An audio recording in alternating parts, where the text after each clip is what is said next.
Eu creio que Deus vai liberar uma palavra, não só para os pais, não só para os homens, né? Mas eu não sei o que Deus colocou no coração do evangelista Felipe, mas eu estou ansiosa para conhecer qual é a vontade do Pai através do evangelista Felipe nessa noite. Olha que legal! E eu vou até falar, toda a ministração do evangelista Felipe, ele fala o quê? Nesta noite. Fala, todas as ministrações. Então, nesta manhã, nós cremos que o evangelista Felipe vai falar nesta manhã, hein? Glória a Deus.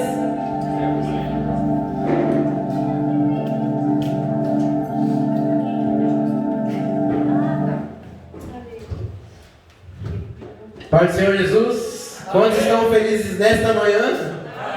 Pode se sentar, amados. Meu glória. Irmãos, eu vou prometer ser bem rápido, tá? E objetivo, porque dia dos pais, alguns ainda vão sair daqui, vão para alguns lugares.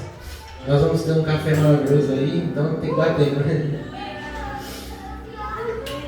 É um dia muito especial. Considero como um dia especial. Não só porque eu sou um pai e um filho, mas também como a pastora Luísa abriu o culto aqui, né? Um dia que realmente, quando nós nos prostramos a Deus e buscamos, nós sentimos um amor diferente, né, pastor? Existe algo que você experimenta diferente dos outros dias. Eu creio que Deus, ele se alegra quando nós pegamos esse momento para separar e dizer que Ele é nosso Pai. É um dia que nós aqui da terra separamos para dar o nome, né, de Dia dos Pais. Até porque eu acho que o único Dia dos Pais é esse, né? O resto é tudo das mães, né?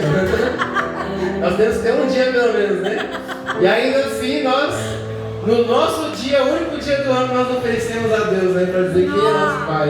Isso que é um sonho mais forte. A mãe tem todos os dias, né? O pai é só um, e ainda nesse dia a gente oferta a Deus, né? E eu estava lendo a palavra, pesquisando algumas coisas, né? E eu queria deixar uma palavra de reflexão. É estranho agora pregar os domingos, porque eu já prego pensando na célula.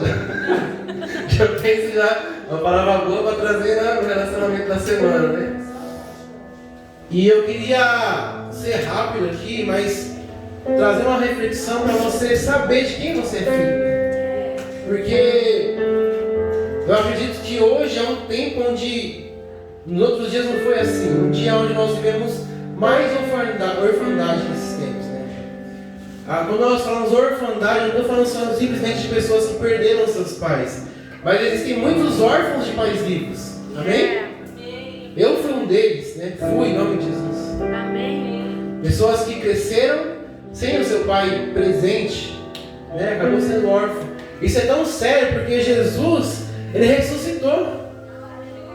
Obrigada, e quando Ele está subindo, Ele fala: eu não vos deixarei órfãos. Obrigada, Senhor. Quer dizer que a orfandade não vem só com a morte, com o afastamento também. Então Ele estava se afastando, indo aos céus, e Ele falou: ei, eu não vou deixar vocês órfãos. Então existe um tempo, se eu pedir, aqui a igreja está pela metade hoje, mas se nós fôssemos levantar a mão de quem aqui é órfão por morte ou por falta de presença do Pai, eu acredito que boa parte da igreja levanta as mãos.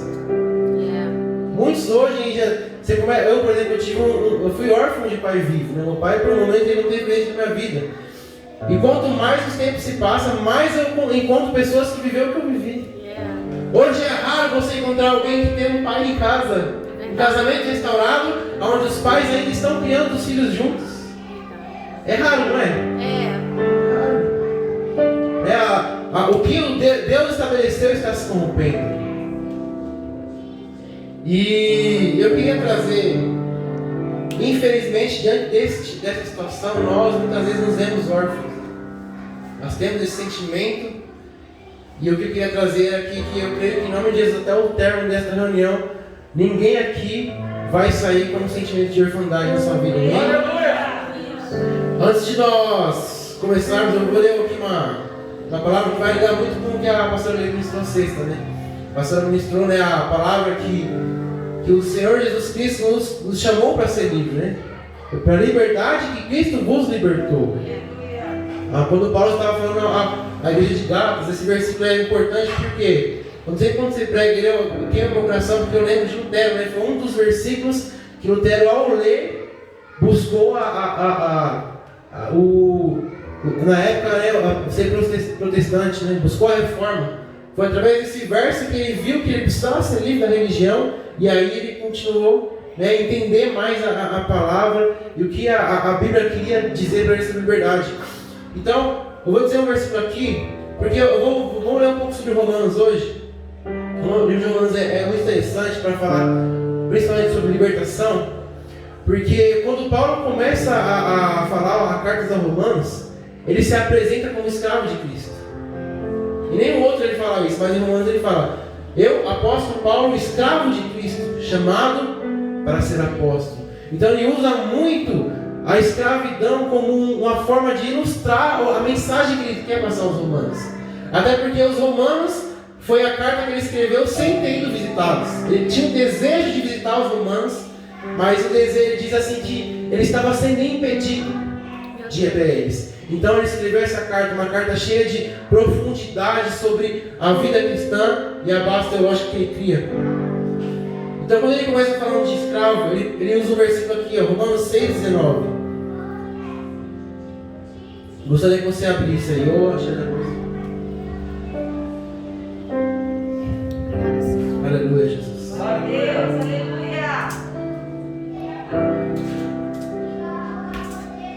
Usa o exemplo da escravidão para ajudar a entender isso tudo. Pois sua natureza humana é fraca. No passado, vocês deixaram-se escravizar pela impureza e pela maldade, que os fez afundar ainda mais no pecado. Agora, deve se entregar como escravos à vida de justiça, para que se tornem santos. Paulo explica que o caminho da obediência é a escravidão.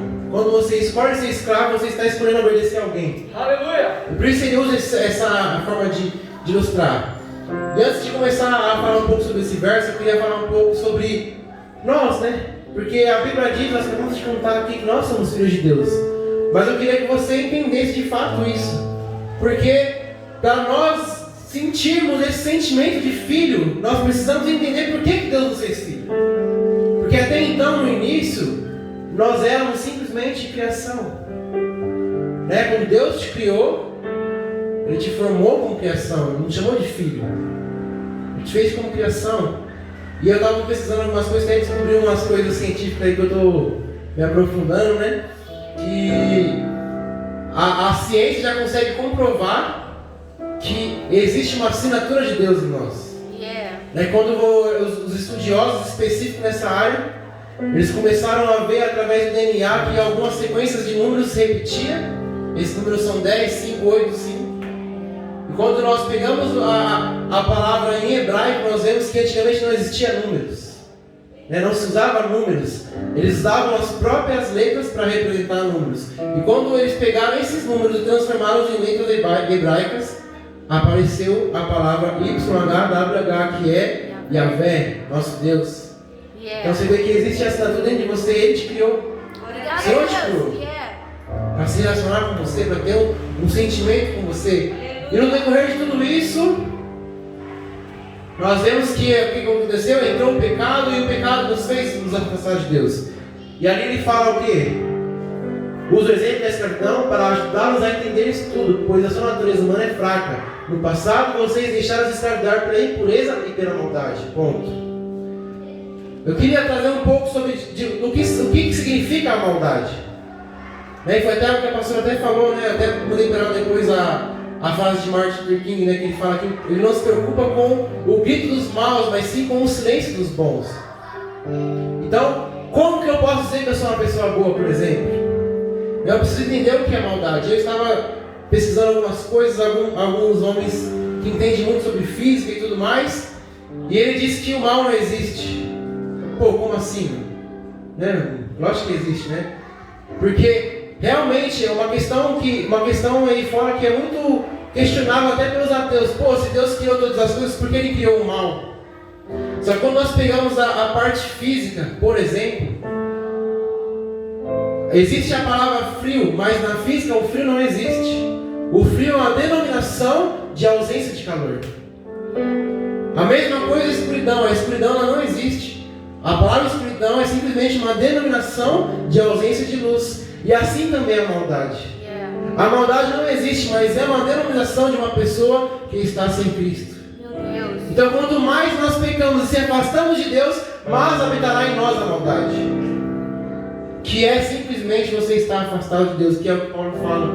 Quando nós somos escravos das nossas próprias vontades, o pecado nos afasta dele e faz com que o mal habite em nós. Isso é o mal. Então Deus não criou o mal simplesmente é aquele que está longe de Deus. E a palavra de Deus diz assim,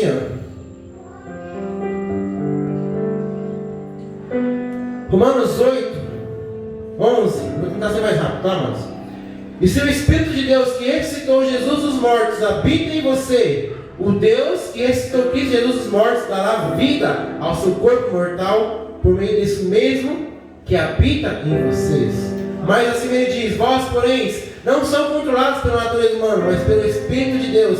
E se de fato o Espírito de Deus habita em vocês, e se alguém não tem o Espírito Santo, a ele não pertence.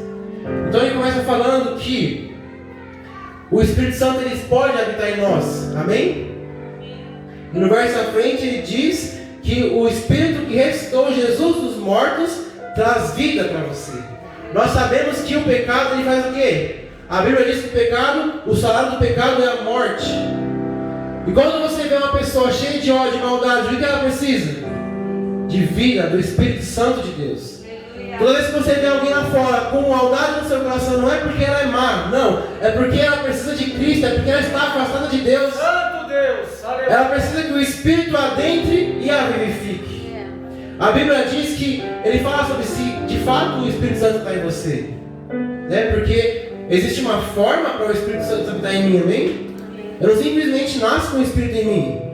A Bíblia diz que existe algo que precisa acontecer para que o Espírito Santo habite em nós. E ele diz assim, uma vez que Cristo habita em vocês, embora o corpo morra por causa do pecado, o Espírito lhe dá a vida, porque vocês foram declarados justos diante de Deus. Então, quando você pega o livro de Romanos, Paulo lhe diz que para o Espírito habitar em você, ele precisa olhar para você e ver você justo. Quando você é justo diante de Deus, ele fala, esse está pronto para receber o meu Espírito. Mas o que eu preciso para fazer para ser justo? Eu quero trazer essa reflexão, porque ela fez a minha mente abrir para uma briga teológica, por exemplo. Porque as pessoas dizem que Paulo diz que é pela graça, vocês são salvos, e aí vem Tiago e diz, me mostra as tuas obras. E as pessoas pensam que eles estão discutindo, mas não. Tiago simplesmente está colocando mais aberto o que Paulo já tinha explicado no livro de Romanos. Porque ele fala que nós precisamos ser justos para receber o Espírito Santo.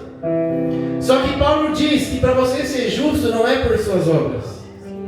Ele diz no livro, se não me engano, no capítulo 7, ele diz, não é por suas obras, não é por sua obediência que você é justo. É pela fé. Então como que eu sei que eu tenho fé? O fruto da fé é a obediência. Então é por isso que nós não somos salvos pelos nossos atos. Não é porque você obedece que você é salvo, é porque você crê. Mas quando você crê, a obra da fé em você faz com que você queira obedecer. Glória a Deus. Então quando você tem fé, você é justo. E quando você é justo, o Espírito Santo habita em você. E quando ele habita em você, ele tira a morte e coloca a vida. Glória a Deus. As áreas que você estava como morte, ele começa a vivificar. Isso é muito importante para o tempo de hoje, porque eu tenho certeza absoluta que se eu não tivesse o Espírito Santo, a minha filha ia ser uma órfã de pai vivo. Porque o pecado ele vem destruindo gerações.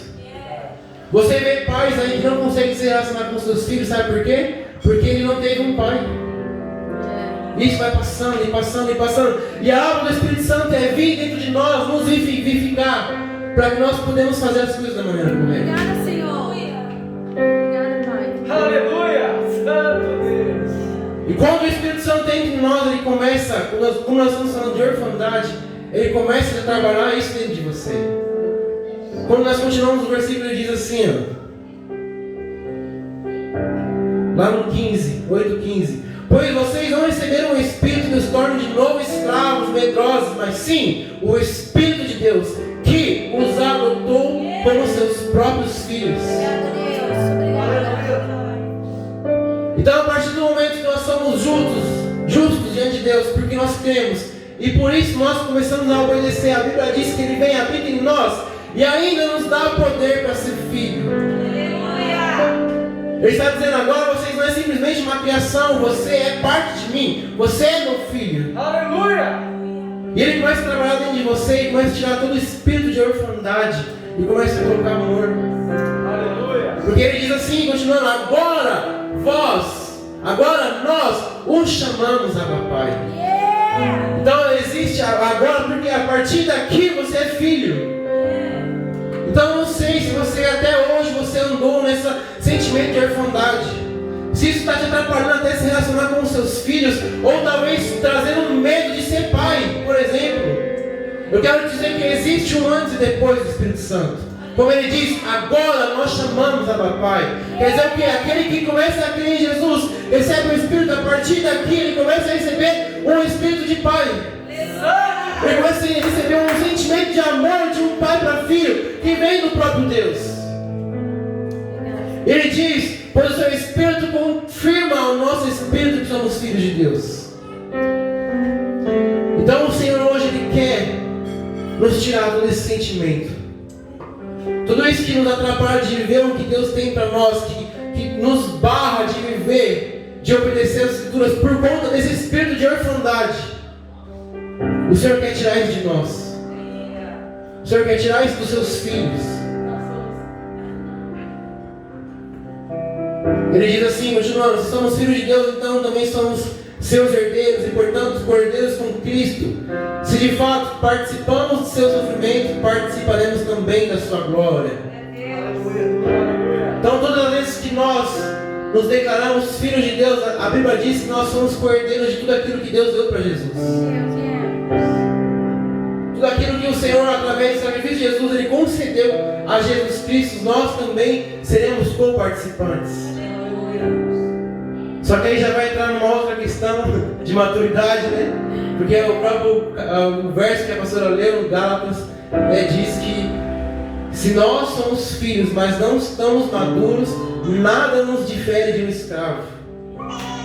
Então ainda assim, nós somos filhos, somos cordeiros, mas para recebermos aquilo que Deus tem para nós, precisa maturidade. Mas o caminho da maturidade é a fé e a obediência. Eu gostaria que você ficasse de pé, eu quero ensinar por aqui. Glória a Deus! Aleluia! Santo Deus! Diante dessas duas palavras, é o que o Senhor quer fazer conosco. Se existe algum, eu gostaria que você fechasse seus olhos e colocasse a mão no seu coração agora. Eu pedi um louvor para a pastora Priscila. Eu tenho muita convicção que o Senhor vai usar esse momento para você experimentar o amor de Deus, o amor de filho.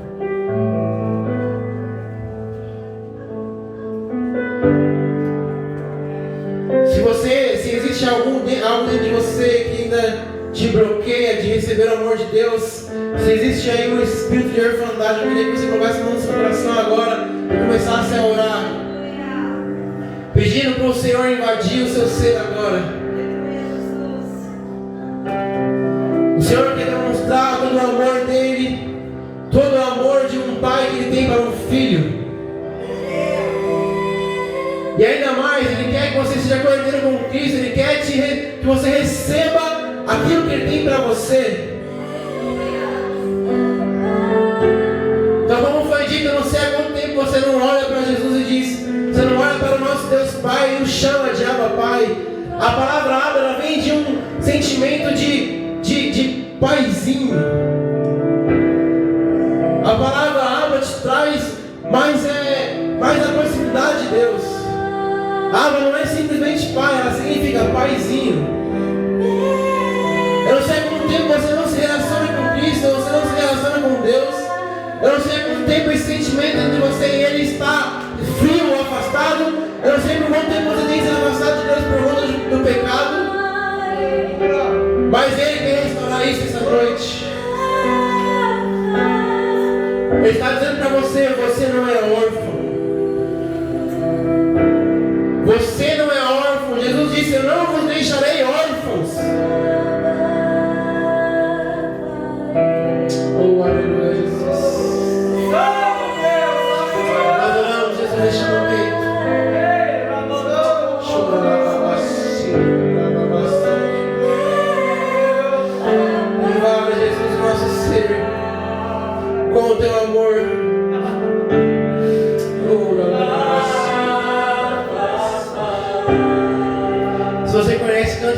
coração.